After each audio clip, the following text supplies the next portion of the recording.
Hi, I'm Sandy. And I'm Paul, and we're aboard Sea Oasis.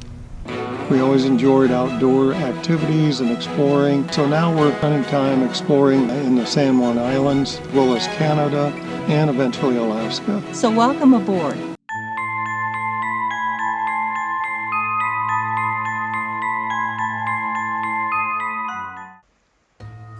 It's the time of year when the air cools and the leaves begin to change and drift across our lawns from the slightest breeze.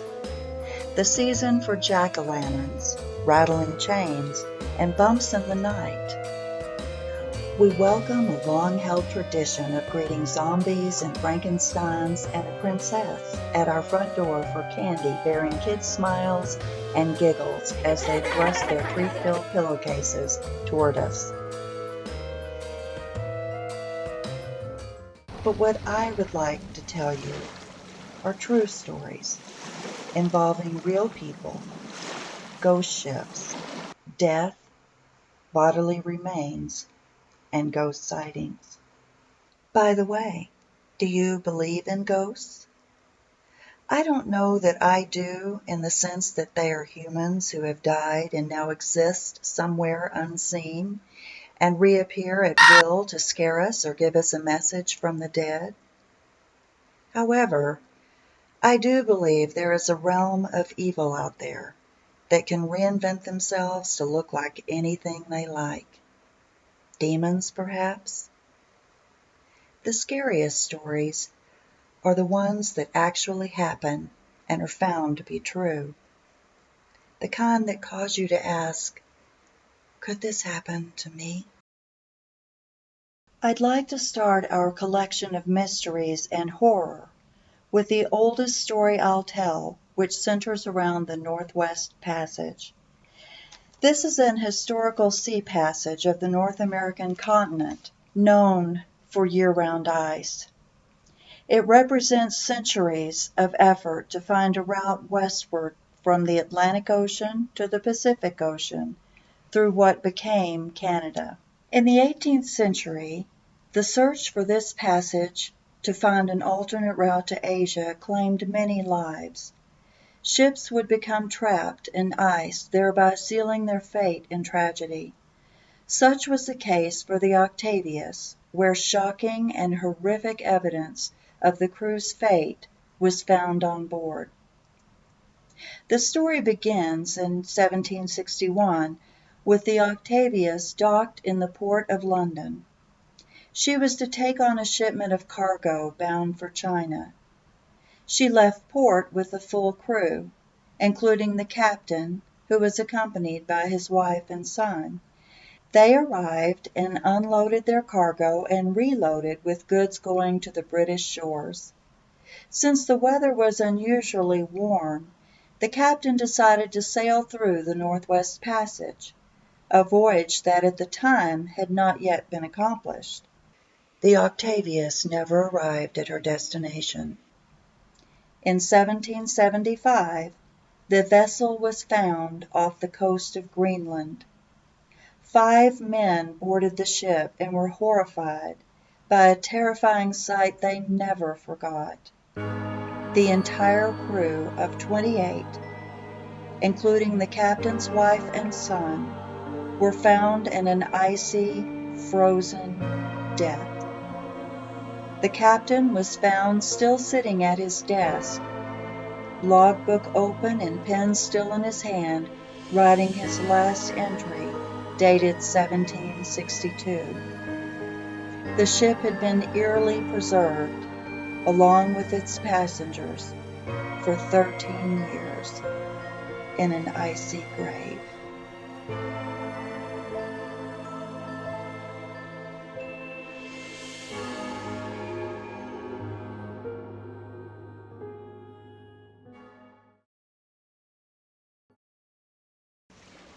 In February of this year, another grisly discovery of a human foot contained in a sneaker washed ashore in Elliott Bay, Washington. This makes the 15th severed foot to wash ashore in a decade on the coast of the Salish Sea in Washington and Canada. The shoe was a New Balance tennis shoe, white with blue trim, a men's size 10.5 with a black pair of Hanes cotton socks. This shoe was first distributed for sale in April of 2008, almost 8 years before it washed ashore. This type of finding on a beach in the Salish Sea has occurred with such frequency around Washington and Canada that it has been dubbed the missing feet mystery. Is there a killer out there keeping our interest alive by releasing a preserved foot and dropping it in the ocean for the current to bring to shore for another discovery? There's an average of 3.7 million people who live in the Seattle-Tacoma metropolitan area, and 2.5 million people who live in the Vancouver, BC area. With this many people, bodies are going to be in the water. Cold waters in the Pacific Northwest also help preserve the bodies for long periods of time, and evidence shows it can be years. Tennis shoes also preserve the foot in a package of sorts, protecting it from hungry sea creatures, gnawing it until it's gone. It's been scientifically discovered that well-oxygenated waters support a vast amount of aquatic life, like amphipods, which are crustaceans that are shrimp-like in form.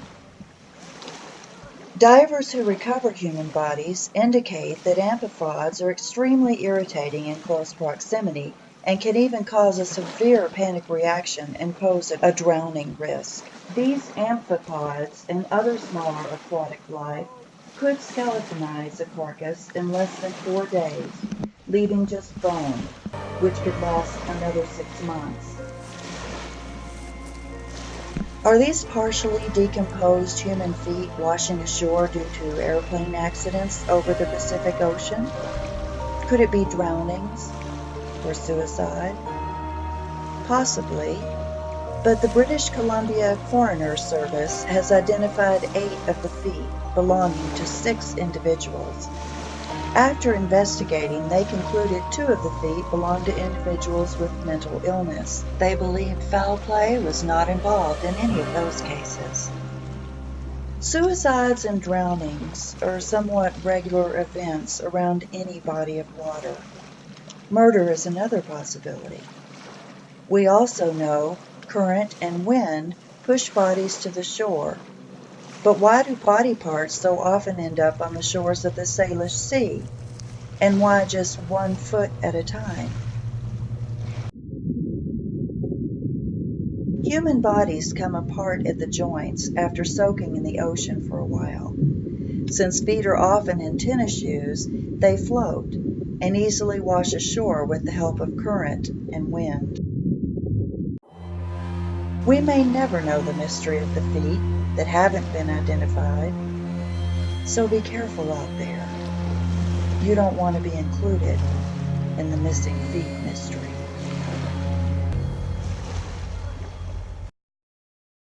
Some of the prettiest coast of rugged cliffs and rock I have seen is along the coast of the Pacific, on the shores of Oregon, where you'll find Heceta Head Lighthouse.